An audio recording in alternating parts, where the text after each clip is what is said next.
say one thing, and I wish I don't know how to make this clear, but getting people to say that, hey, you know, it does, even if you were to call and convince me that, you know, it does seem like maybe this would need something to get it rolling, we haven't really demonstrated anything.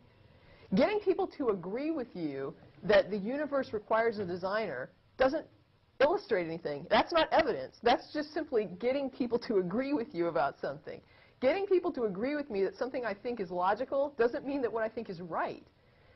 When people try to use logic to prove that something exists, I'm sorry, but in some ways it's almost like a waste of time, because unless you're going to get to a point where you're actually going to verify and demonstrate the thing exists, then we're just spinning wheels, and it's just like mental masturbation. I don't know what else to call it. Yeah. You're sitting around, and we'll sit around, and, okay, you know, this and this and this, and even if you totally convince me that, yes, this requires a creator, all we've done is now we agree it requires a creator. Well, how do we know we're right? How do we demonstrate we're right?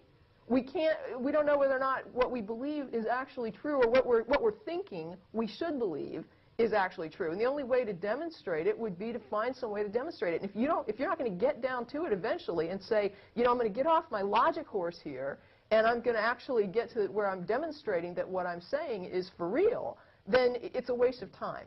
The arguments for God, to me, are kind of a waste of time. The apologetics are like a waste of time. I want to see the measurable manifestation of what you're talking about, because that would be something. And if you don't have a measurable manifestation, you don't have something, you have nothing. And I'm not going to label nothing as God just because someone tells me that I should. Man, I hate it when the bosses creep below the 8th floor. Yeah, well, I need a moment just to unclench my asshole.